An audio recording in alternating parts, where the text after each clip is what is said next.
balamusizaako mikwano gyaffe abalungi abatuuliriza abali ku Salt Media platforms zonna era nga mbaaniriza mu program emisingi mbakulisa mu program zonna ze tubaddemu olunaku olwaleero. Mwebale kwekumira ku Salt FM ate mwebale kwekumira ku Salt TV.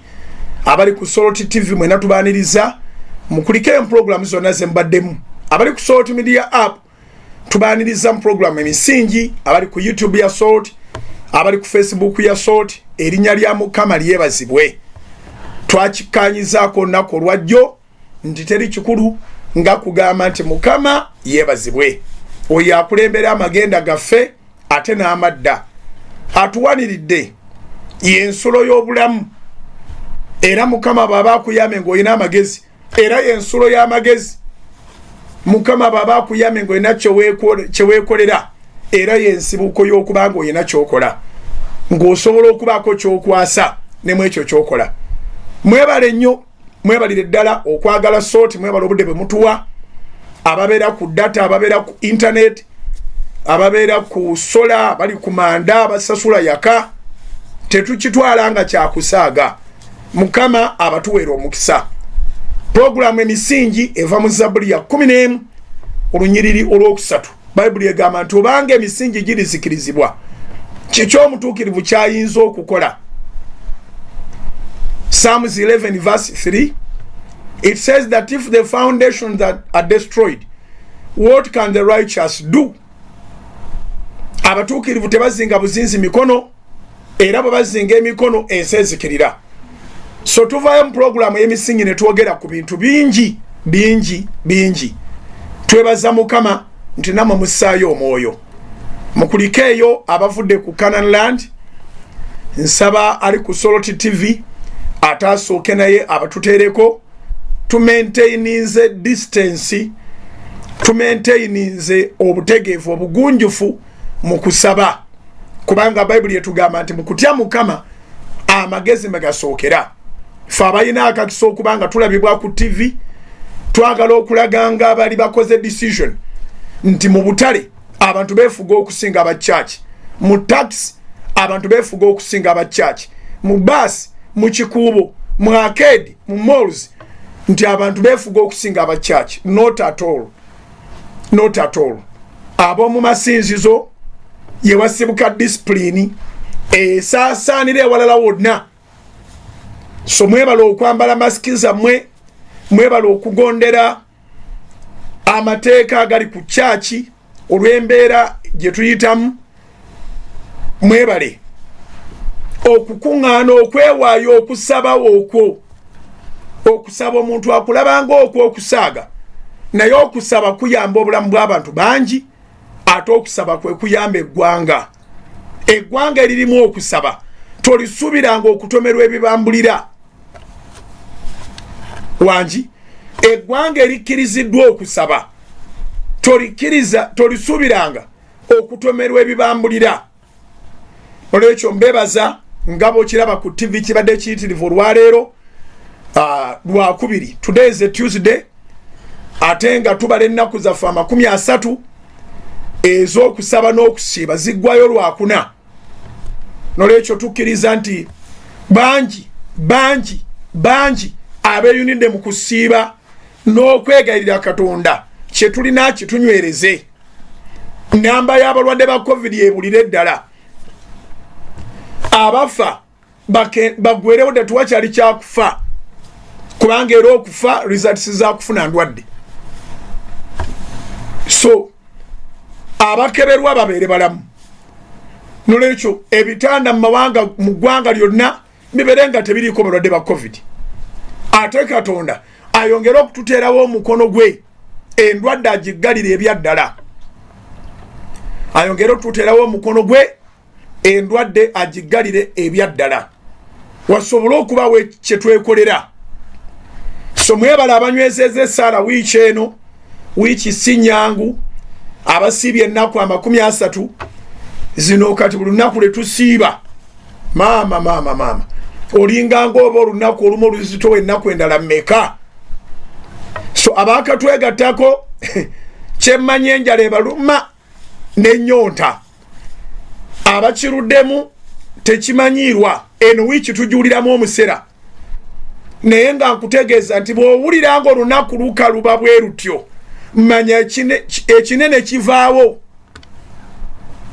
nkiddemu bw'owulira nga olunaku lw'ekisiibo kyo lukalubye bwe lutyo magamaga omubiri bwe gukuwa amagezi ag'obulimba nosobola leero luleke kasita osiibyeko naye mukama akiraba funayo ak'okunywa sooka ofunayo ak'okulya ng'esigadde essaawa ntono abantu balemererwa nnyo mu ssaawa za lanki abantu ne balemererwa nnyo mu ssaawa ezo ezisembayo 9:10 otunula ku ssaawa ng'egamba 10:2 ng'ebula essaawa 1:4 naye ng'essaawa 1:4 eringa ennaku 14 awo manya nti yes okusiiba kwange kuli effective tutegeregana so temupowa temubivaamu tobanika ng'ebula ssaawa busaawa ng'olengerawo wakanirwa mu lunaku ng'olaba onootera okutuukayo ate n'ogwiraawo tubeerenga abaddusi nti bw'atandika okulengera w'amalira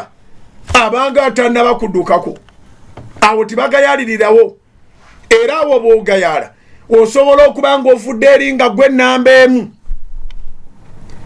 naye kubanga ogayalidde ku finishing point ne bakuyitako awo mu ddakiika mu butikitiki ne bakuyitirako awo nolwekyo tetukkiriza kubusuula abasabe n'abasibi mwongeremu amaanyi mwongere okukkatiriza ensonga y'obutebenkevu eyeddeme mu ggwanga lyaffe tewabangayo ebibaluwa ebirala bye bagaba tewabeerangayo ebijambiya nate obubenje buleme kubeerawo abantu babeere balamu ekimala kimala mwongere okwegalira katonda ku lw'eggwanga lyaffe mwongere okwegalira katonda kubanga yeddagala lyaffe ku kye bayita covid katonda yeddagala ly'abafirika abazungu bali mu sayansi bw'oba olaba emipiira nga bwe gitambula tewakyali ayambadde masiki wadde eno bwe tumala okugemebwa era twambala masiki eri bazivaako dda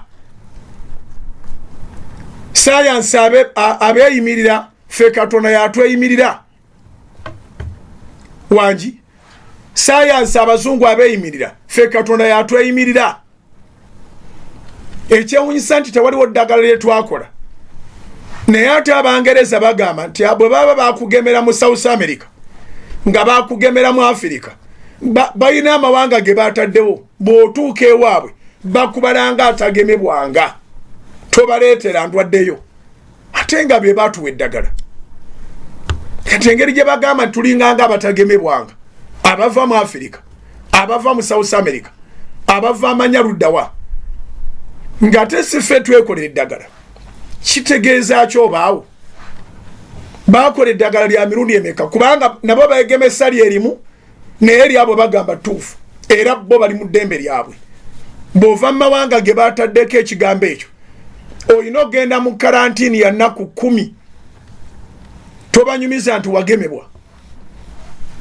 nolwekyo ffe twetaaga katonda obwesige bwaffe butuli mu katonda kabirya mukama muzine ennaku ze tusembyayo weewaawo nga nazo ziweddeko tunamukoowoola tunamukaabirira naye kati tukisusse kati tukyongeremu amaanyi kati tukiwe omuliro covid tuli munyumiza abaana b'abaana baffe tuwaliwo endwadde eyaggala eggwanga basebo ne banyabo tetumanyi kyekitegeeza wadde mwe tubeera kubanga URA okuleka olunaku lulamba nereka wiiki namba nereka omwezi mulamba eggwanga liba mu katyabaga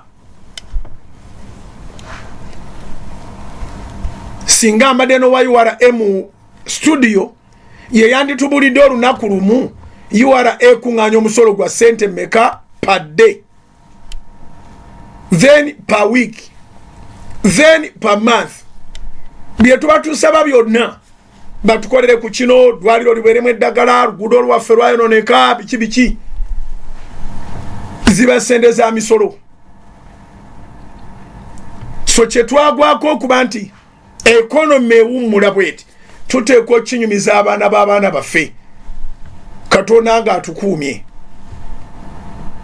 nolwekyo abadde Katonda yatuyambye era tumunyweze atuyambire ddala.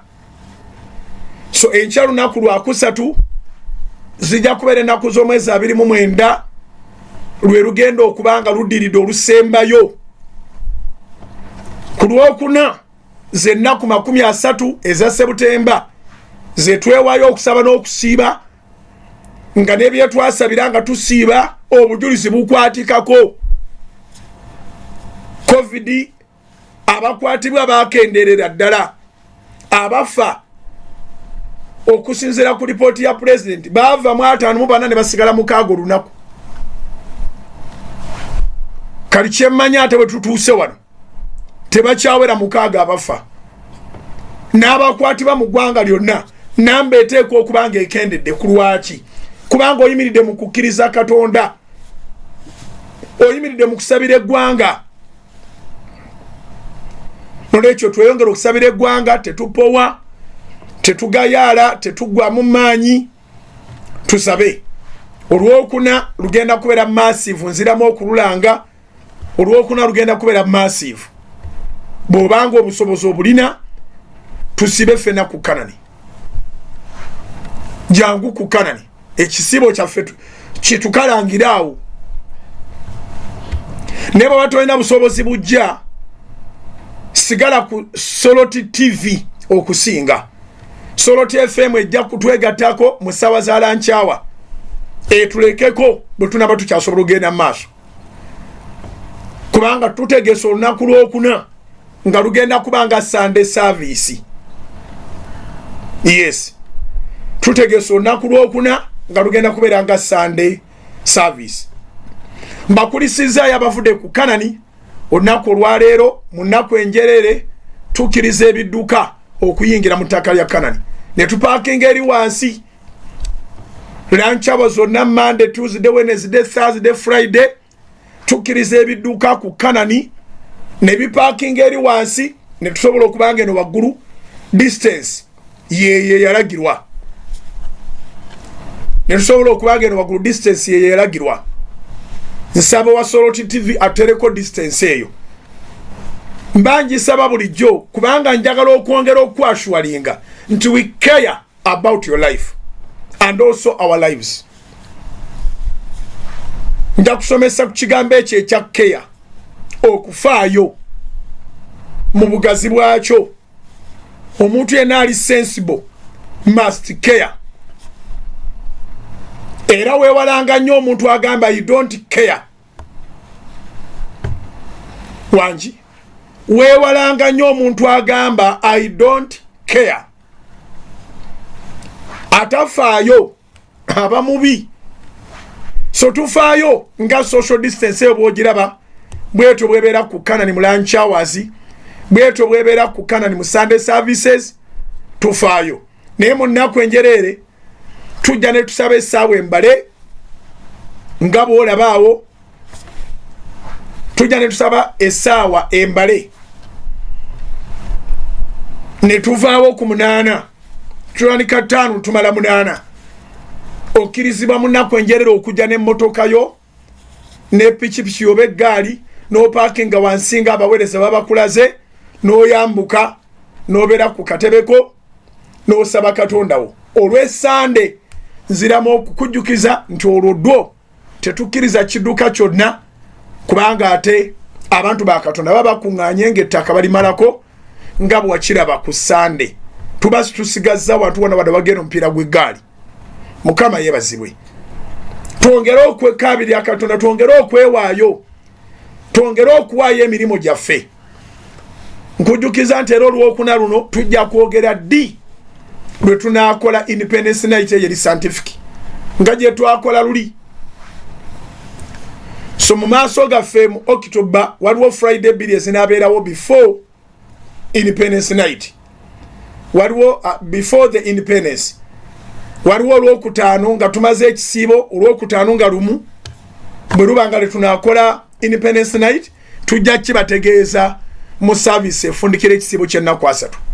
Ne wabawo n'Olwokutaano lwa wiiki eri ng'ennaku z'omwezi 8. Bwe lunaabanga lwe lwa Independence Night era tujja kulubategeeza. Mbebaza abantu abatonotono bendabye nga mundetera ku ssente ne muŋŋamba ezo za Independence Night. Sinabazoogerako era sinabazisaba, naye mwebala okuba nti tutambulira mu mwoyo gwe gumu ne mu kulowooza kwe kumu nti waliwo ddala ebyetaagisa okukola. Mukama abampeera omukisa. Olunaku lwajjo twasomye Zabbuli eya 33 olunyiriro lw'e12 n'olw'e13 ne mpulira nga waliwo akaasigaddewo balukuteereyo. Zabbuli 33 olunyiriri olw'e12 n'olw'e13, Psalms 33 verse 12 to 13 egamba bweti, eggwanga eririna Mukama okuba Katonda waalyo liweereddwa omukisa. Abantu be yalonda okuba obusika bwe ye. Mukama alengera ng'ayima mu ggulu atunuulira abaana b'abantu bonna. Atunulira abaana b'abantu bonna. Tujja kuddamu ndowooza enkya tube nga tukwasaganya ekitabo kya Esther. We twakoma ku Lwokutaano twali tukoza analysis ku kitabo kya Esther okukoma ku ssuula 5 nga tetunagenda mu kusoma essuula y'omukaaga ya Esther.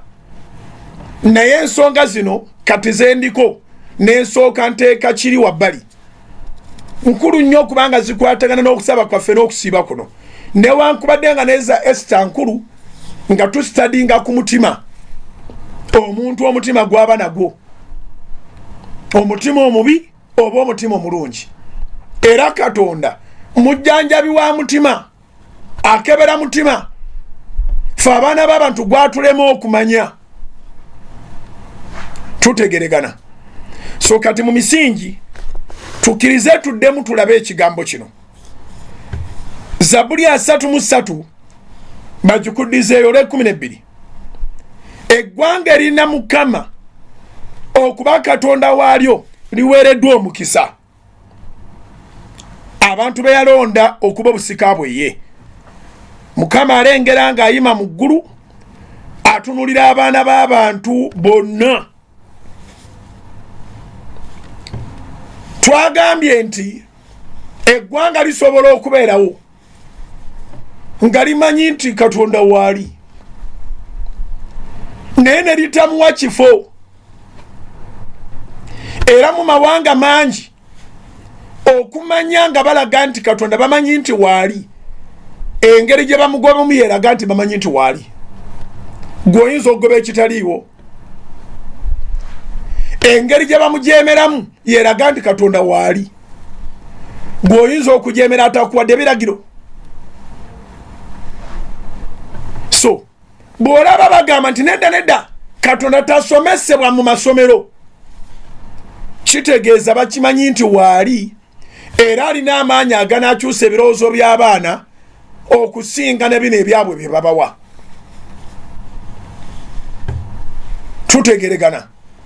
Bw'owulira eggwanga liga nti nedda tiwajja kubaawo okusomesa Katonda. Nga mu ggwanga lya Russia etteeka lyayita abamanyi Katonda bamwemanyire. Amasinzizo googere ku Katonda oba bammemba bali 10 tebongerako.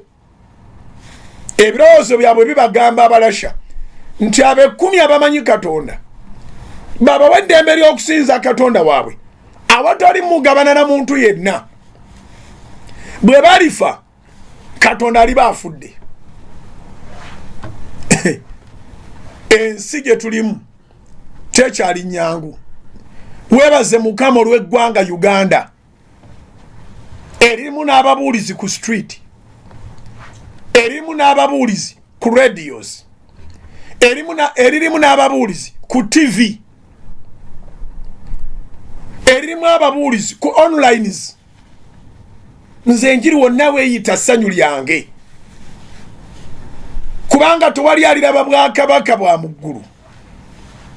nga tayise mu kuwulira kigambo kya Katonda. Omukisa ogutaliiko Katonda kuba nti yagukuwadde kikolimo. Kiwandiike bw'oba olowooza nti oweereddwa omukisa naye nga Katonda si yagukuwadde weetisse kikolimo. So Uganda ekyalina opening z'enjiri nga bwolaba nti etuwa eddembe ly'okusinza. Okitegedde. So amawanga agagobaganya Katonda nago gaba gabadde ekyokulabirako nti gamutegedde waali naye ne gatamuwa bbanga nga ye yageetondera. Ne bamugoba mu masomero era olaba ebizibu ebibabeerako buli kaseera omuliro gwokya kumpi saza Ddamba, emiriro gyokya enkulaakulana gye babeera batuuseeko, ensozi ne ziwandula omuliro ne zookya amaka ne zookya amaduuka, ekitundu kyonna ne kifuuka matongo. Newankubadde nga balina obugagga naye omukono gwa Katonda ogwandibakuumye ku bibambulira bwe bityo bagwejjirawo, bagwegobera. Katonda tebamwogerako mu masomero kubanga bamutya. Tebamutya nti kubanga bwe banamwogerako mu masomero ng'abaana babeera violent. Wabula Katonda bw'ayogerwako empisa ziba ziteekwa okudda mu bantu. Kati ate bo abalwanira eddembe ly'obuntu erimu baagala nnyo abantu abatalina mpisa. Ebikolwa byonna Katonda byakyawa ebyo bitongozebwa ng'eddembe ly'obuntu. Abantu baagala independence okuva ku Katonda. So nga independence okuva ku Katonda tekitegeeza nti mugenze mu bbanga, kitegeeza nti mugenze wa Setaani. Kiwandiike ebintu byenjogera Omwoyo Omutukuvu bwabimbikulira bwe mbikubawo. To seek independence from God, it means that you have surrendered to the devil. Era abafuna independence okuva ku Katonda ne bagaana ebya Katonda nga batandikirawo okulya ebisiyaga, batandikirawo okuwasa obwana obuto, obutemu tebubavaamu kubanga Sitaani yajja okubba, okutta n'okuzikiriza. John 10:10 Sitaani yajja kubba, kutta na kuzikiriza. So bw'ababbako ekyama ky'okuba ne Katonda ne mumuwa ekitiibwa aba abakoze bubi. So eggwanga nga lino eryaffe erikyalina omukisa nti abakulu abafuga batya Katonda, batukkiriza twogere ku Katonda, terisobola kumiisinga mukisa. Blessed is the nation whose God is the Lord, the people of his own inheritance. Atuwa ku bibye tetutwala bya Setaani. Mukama atuwa ku bibye tetutwala bya Setaani. So eggwanga lino tulina okulyebaliza Mukama okubanga lyawongebwayo eri Katonda. Emirembe egirijja okugamba nti eyo moto ekyuke gikolimirwe. Moto entuufu egandi ku lwa Katonda n'ensi yange. God is given the first place. So give God the first place. Kyekinkomezaawo kunyiriza nabaddeko jjo ng'ogyeko eggwanga eririna Katonda, erina Mukama okubanga ye Katonda waalyo nti liweereddwa omukisa n'emirimu gyo. Awali eggwanga teekawo emirimu gyo,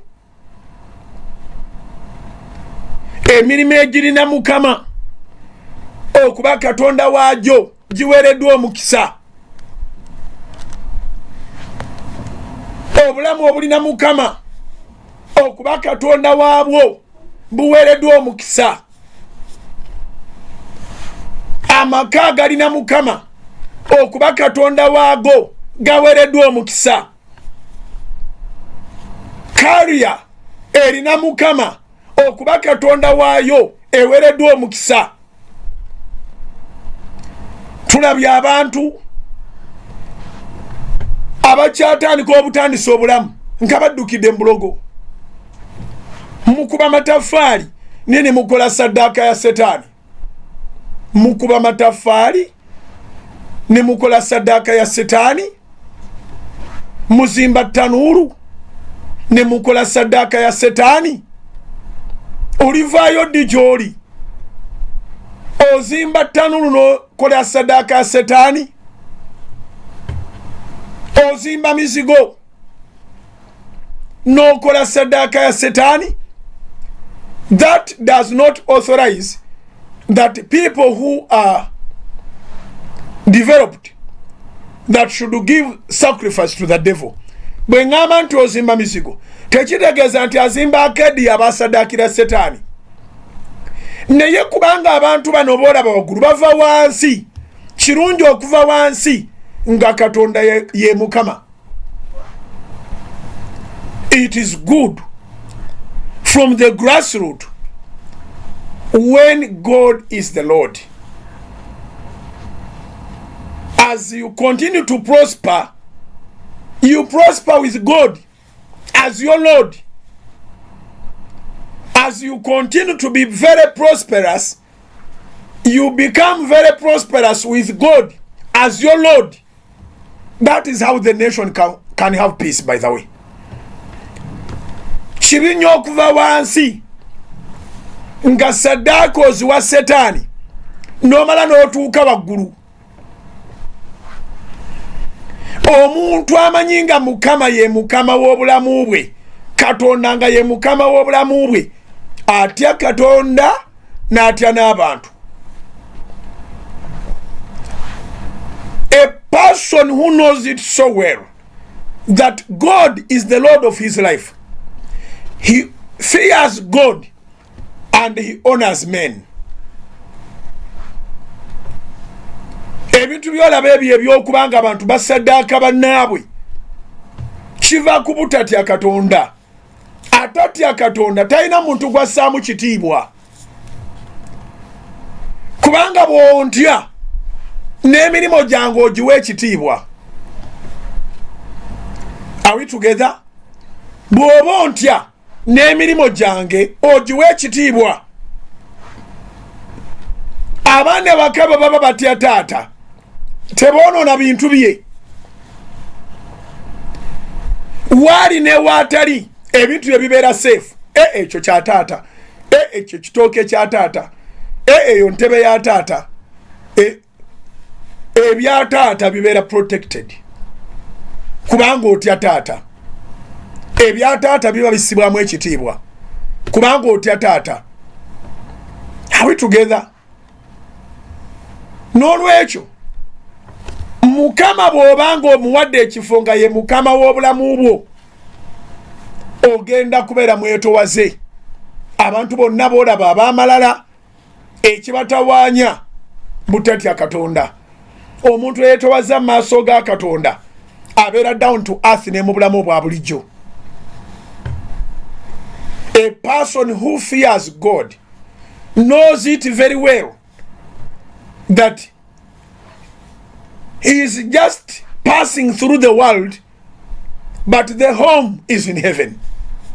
So as you pass through the world, you don't become a problem to other people. When God is the Lord in your life, you don't become a problem to other people. Instead, you become a solution. You provide answers. Oba tutegeregana. You provide answers.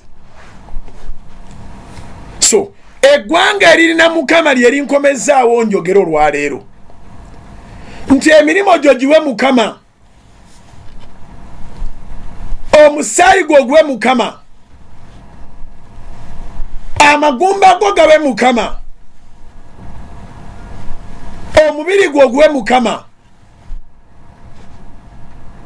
olubuto olwo lukwase Mukama. Otutegeregana Mukama ayinza byonna era byonna ayagala tubimukwase. Nabadde concerned nnyo nga tumaze emisingi jjo nti ekintu kino tukirese ku level eyawaggulu where it is very okay. Eggwanga libere nga limanyi nti God reigns in this nation. Nengamba kati olwaleero kanu dedicating ku ba individual. Whatever belongs to you, let God reign in it. Whatever belongs to you, let God reign in it. Tumanyi okuyita Mukama nga things have already fallen apart. Tumanyi okuyita Katonda abiyingiremu nga bimaze okusasika.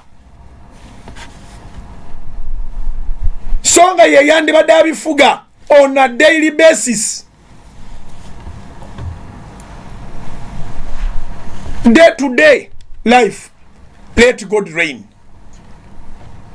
In whatever you are doing, let God reign. Because if you allow God to reign, then you have tapped the blessings of God. As the nation that fears God is a blessed nation, even a man that fears God is a blessed man. Omuntu atya Katonda nga Mukama ye Mukama mu ofisi ye abeera aweereddwa omukisa era abasuubira okugenda n'ekuleva eddako abatatya Katonda era abatakkiriza Mukama afuge mu bulamu bwabwe be batula mu mawofiisi ne basuulamu n'eyirizi tayagala agiveemu naye ali mu Katonda amanya nti ndi mu ofiisi eno ng'okwagala kwa Katonda bwe kuli era neeteeseteese okuba mu kitiibwa nga nzira mu kitiibwa. Ayagala Katonda yeebaliza ekifo atali mu Katonda aloga ekifo taagala na kukivaamu naye ali mu Katonda amanya nti wano ntandika butandisi Mukama yeebazibwe Mukama ankoledde.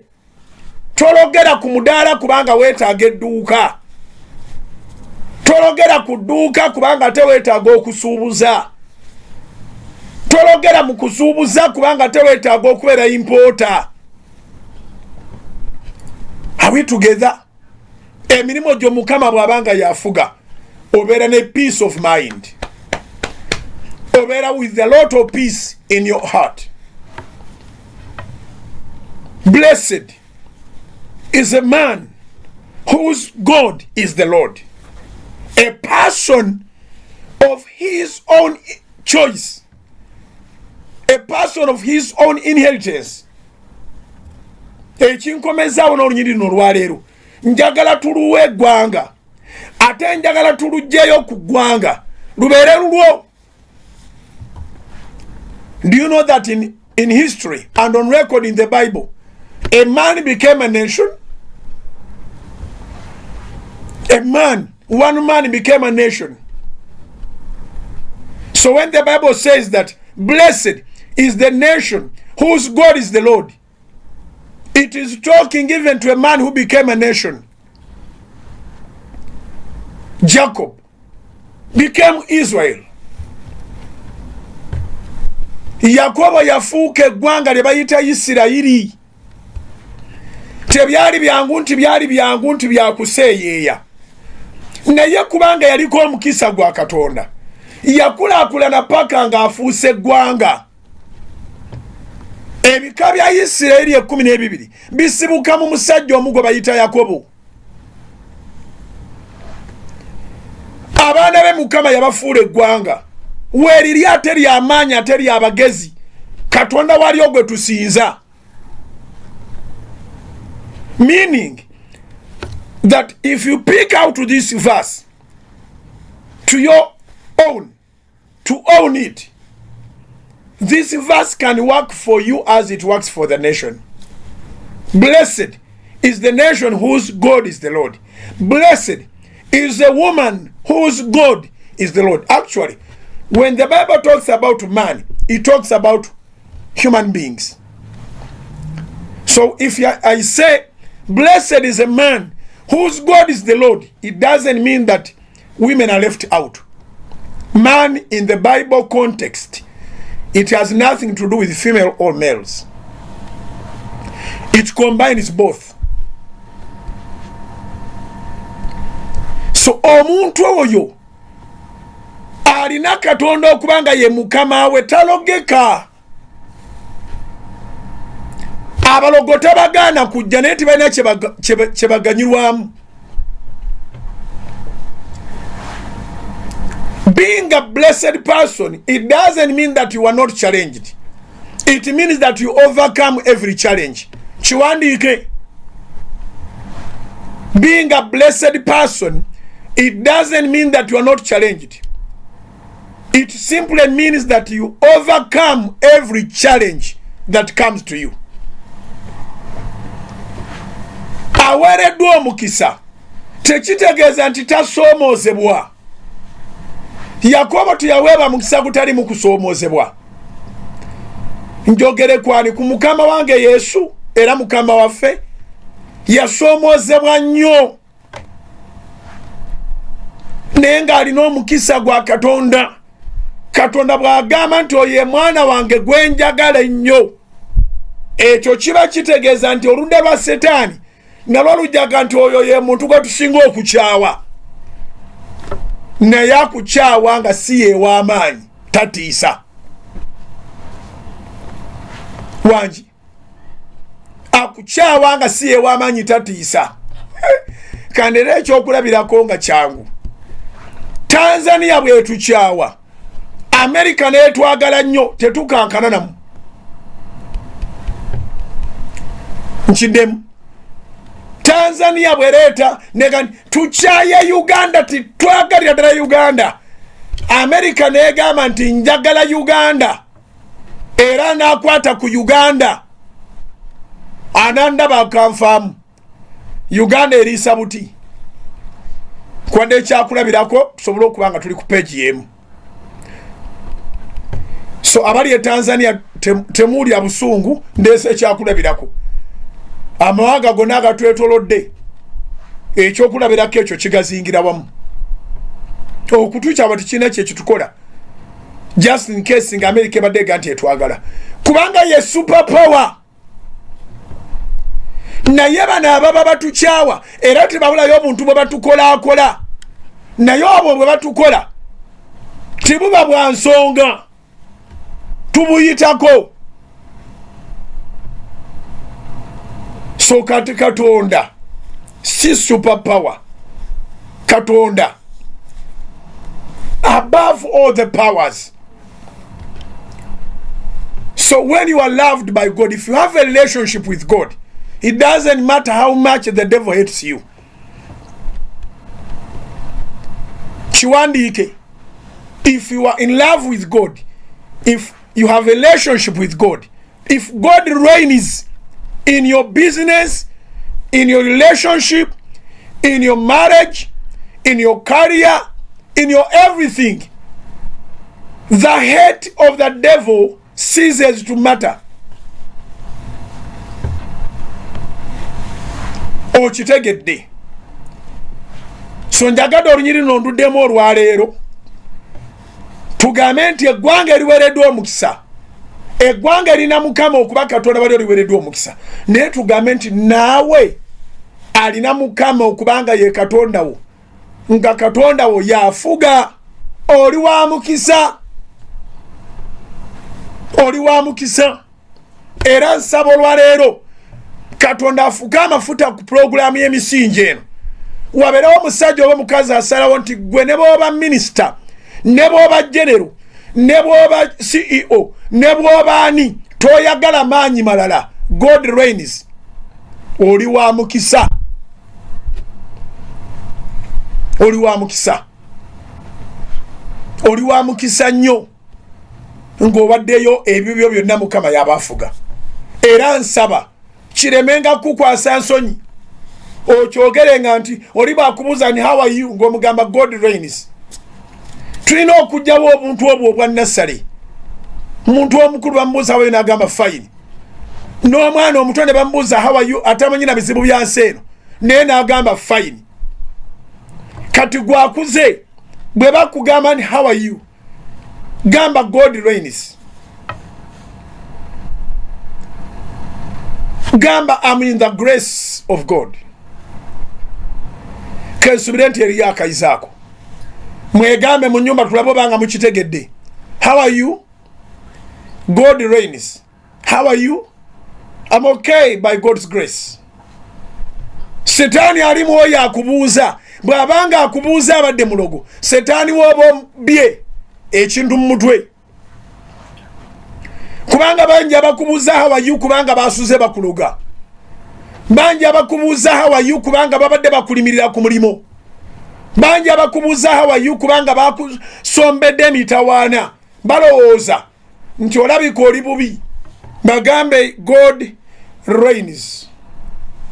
I'm okay by God's grace. Thank God I'm fine. Ekubanga kafaini kamumizo banga mukagala sikategeeza bubi naye waberewo enjawulo eyaba abasaamu Katonda ekitiibwa.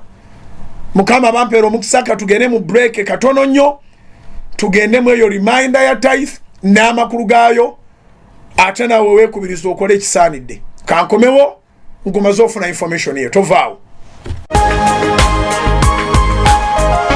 Soul Television Femunyo.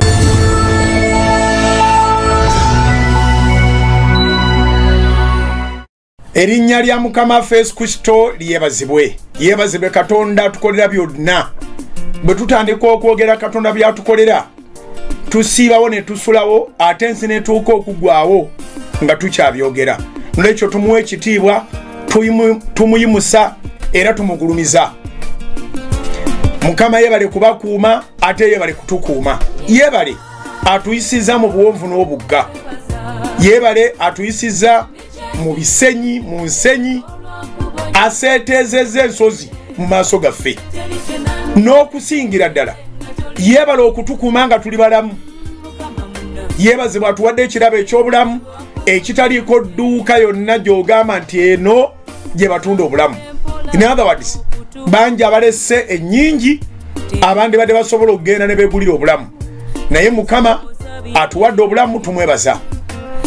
Mbalamusizaako mu linnya lya Mukama Yesu Kristo omwana wa Katonda omulamu era nzize kubajjukiza ku kigambo kino ekikulu ennyo abantu abamu kye baali batatwalanga ekikulu naye nga okuba nakyogerako ne ku mulundi guli kati bakitwalanga ekikulu era kifuuse omukisa mu bulamu bwabwe. Ekigambo ky'okuwaayo ekimu ky'ekkumi n'ekiweebwayo ng'oweereddwa omukisa yonna gy'oli kikukakatako okulya ebitundu 9 ku 10 10 n'oliwaayo eri Katonda. Kiba kibi nnyo okulokoka naye ate n'obanga okuvunaanibwa okunene okukutuusa n'okugenda mu geyeena ng'ekikututteyo kuddira mutwalo ne gukulema okujjako ennusu 10. Kuddira mitwalo 10 ne gikulema okujjako omutwalo. Kuddira miliyoni 1 nekulema okujjako emitwalo 10 nga kye kikututte mu geyeena kubanga Katonda buli kigambo kye kiri weewaawo. Ayogera mu kitabo kya Malaki essula 3 okuva ku lunyiriri olw'omunaana okutuuka ku 12. Nsaba bazituteereyo ku TV abali ku Soroti TV basobole okuba nga tusomera wamu ebigambo bino bitegeere obinnyonnyoke era obitambuliremu kubanga ekigambo kya Katonda si kyakuwulirwa buwulirwa wabula kyakuwulirwa na kukola.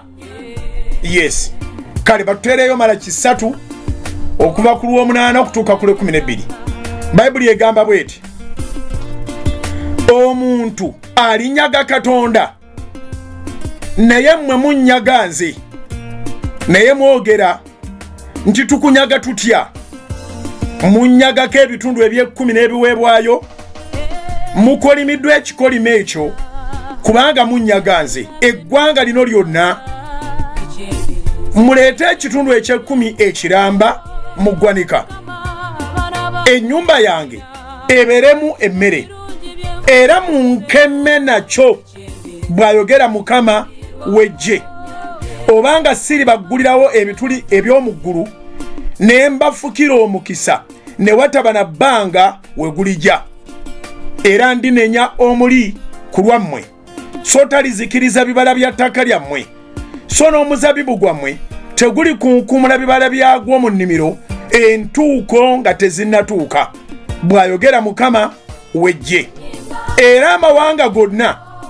galibayita ba mukisa kubanga muli b'ensi esanyusa bw'ayogera Mukama w'eggye ebigambo ebyo tubisomye okuva mu Malaki essula 3 okuva ku nnyiro lw'omunaana okutuuka ku lw'e12 Katonda ng'agamba ne lwaki mwagala okunyaga lwaki munziba ey'oluzungu yeegambira ddala why do you rob me and you ask we rob you how and he says that through tithes and offerings n'olwekyo tuyimiriza program ne tubateerayo akalango kano yonna gy'oli osobola okubanga osobola okutuukirizanga obuvunaanyizibwa bwo kubanga ekituufu kiri nti Katonda ayogeddewo ebigambo eby'amaanyi bingi n'okolamu nga bina ekisooka akulaga nti akusonyiirawo nga bw'obitegedde kati tandika okuwaayo ekimu ky'ekkumi ekiramba n'ekiweebwayo mu ggwanika ennyumba ye esobole okubeeramu emmere abooluganda ffe tukola gwa kutuusa mmere omugaati ogw'obulamu ekigambo kya Katonda ne tuliisa ensi yonna era agamba nti mukeme you test him agamba munkeme nakyo mulabe besiri baggulirawo ebituli by'omu ggulu ne mbafukirira omukisa nga tuwana bwe muguteeka ne nnimiro zammwe ebibala tebiri kunkumuka ng'entuuko tezinnaba amakulu gaakyo Katonda tagenda kuganya unnecessary expenses ezigwa mu bulamu n'osaasaanya nga teweetegese obadde tokirowooza nako kumbe kiki ekyonona ssente zo era ekizireetera okusaasaana mulimu eza Mukama ze walemera kati n'ezizo omulabe n'azikubiramu naye agamba nti nga tukigondedde agenda kutuwa omukisa tewalina bbanga we gugenda kujja naye n'abatulaba banaatuyitanga abaweereddwa omukisa bassebo ne bannyabo okubanga okyali mulamu mukisa gwennyini oguva eri Katonda n'olwekyo njagala kukubiriza naawe weekubirize owengayo ekimu ky'ekkumi ne bw'oba tolabye ebisawo bya ssente nga bikka naye owulira ng'olina eddembe mu mutima gwo owulira nga by'okola toli wekka olina Katonda n'olwekyo kinyuma ebimu by'ekkumi n'obitwala mu church ate kinyuma n'obyeggyako yensonga laki tubaleetera provision ne tugamba nti twala mu banka nga tonafuna bizibu birala zitwaleyo tuyina akawunti mu Centenary Bank tuyina akawunti mu Absa Bank Centenary Bank akawunti eri mu mannya ga House of Prayer Ministries International wonna wogenda kutabirira Centenary Bank mu ggwanga lyonna oba ku Center Agent kasitobanga ovaayo n'ekakiitiko akalaga nti osasudde ako ka slip ka banking kiba kiwedde akawunti eri mu mannya ga House of Prayer Ministries International eri mu Centenary Bank wonna mu ggwanga wooteekereyo ekimu ky'eky'ekkumi oba ekiweebwayo kiba kimaze okutuuka akawunti eri namba 31 0 3 6 00 6 akawunti mu Absa Bank eri akawunti namba 600 479 341 esembyayo 0 eyo ya dola kisobokera ddala okubanga ekimu ky'ekkumi kyo oyagala kiwayo mu dola bw'obanga oyina za Uganda ng'oyagala kubayo ekimu ky'ekkumi, akawunti eri mu mannya ga House of Prime Ministries International eri mu Absa Bank, akawunti eri namba 600 297 680 akawunti eri mu mannya ga House of Prime Ministries International eya Uganda shillings mu Absa Bank eri akawunti namba 600 297 680 esembyayo emu. Katonda abatuwera omukisa nga mutwala ebimu byammwe by'ekkumi abagenda mu Absa Bank, abagenda mu Centenary Bank, Katonda akibakolere nga bwe yakisuubiza. Agambye nti tumukeme nakyo tulabe bw'ataatuggulirewo ebituli by'omuggulu ne wataba na bbanga omukisa gw'anaatuwa we tunaaguteeka, n'amawanga gonna ganaatuyitanga abaweereddwa omukisa. Mbasabira mwenna mu linnya lya Mukama waffe Yesu, abawulira ekigambo kyo ne kiyingira mu mutima gwammwe ne mugamba tunaasigazanga ekyaffe ekya Katonda katukiweeyo, kubanga twagala omukisa mu nsi ate twagala eggulu, twagala okusikira obulamu obutaggwaawo, ate nga tukimanyi nti ababbi n'abanyazi tebalisikira bulamu butaggwaawo.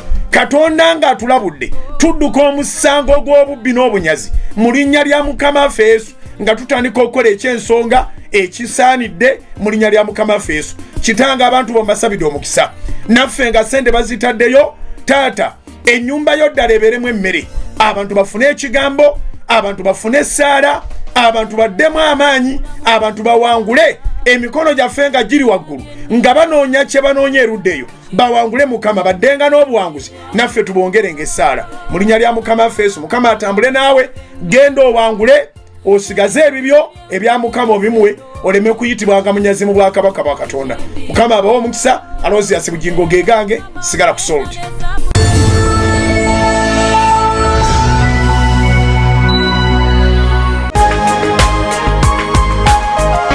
Soul Television, Femunyo. Eyo mukulikireyo ddala mu kalango kaffe ako, era Mukama abawenga omukisa nga muteeka mu nkola ekiragiro kya Katonda. Katonda bw'alagira takaka n'akamu n'akatono, wiirwa agiteeka mu mutima gwo gwe n'okola ekyetaagisa. Tuddayo wali we tubadde mu pulogulaamu y'emisingi mu Zabbuli eya 33 olunyiriro lw'12, era tulese tugamba nti buli kyokola kikwase Mukama era takwasanga ensonyi. Alowooza nti agenda kusimbula mu kibuga, alowooza nti agenda kusimbula mu ofiisi, yeetaaga okuwulira amaanyi go we gali. Matu ag'abalogo tebagoogera kubanga gaswaza. Kizibu okusanga omulogo akugamba nti mulogo era agenda kuloga. Oba tutegeregana. Naye omusabi tekikwasa nsonyi, nga bwe gambye wakameti wo, business mate wo, anywhere you be, oli bakubuuza nti how are you? Hi. Mugambe God reigns. Engeri yonna gye bakubuuzizaamu balage nti Mukama afuga. Oleme okubeera mu nsi nga naawe okimanyi ni Katonda waali naye nga tuwamuwa mirimu. Katonda atutonda tuli mirimu gya mikono gye, naye atubanja. Atubanja ki? Atubanja okumuwa emirimu, atubanja okwewaayo gy'ali. Bwe tusaba tuba tuwa Katonda mirimu. Mukama onkolere guno omwaka nve mu muzigo, Mukama onkolere kapito wange yeyongereko, Mukama onkolere ensalo zange zigaziwe, Mukama onkolere ompe divine connections. Okusaba amakulu gaakyo amalala, kuwa Katonda mirimu. Yesu atugamba nti kitanga akola nange nkola. Tata tawumula. Bayibuli etugamba teyeebaka era tabongoota. muwe emirimu, akuwe amagezi, akuwe ku bugagga bwe, akuwe ku bantu be. Zabuli 24 olunyiri olusooka lwogera bulungi nti ensi yonna ya Mukama n'okujjula kwayo n'abantu abatuula omwo. The world and its fullness belongs to God and the people that dwells in the world. Nolwekyo ng'oyagala abantu, Mukama. Watutegeregana. Ng'oyagala ebintu, era Mukama. Ng'oyagala obulamu, era Mukama. Ng'oyagala okukulaakulana ensalo zo zigaziwe, era Mukama. Ate okutya Mukama kuleeta amagezi agassa passinga science n'amasomero.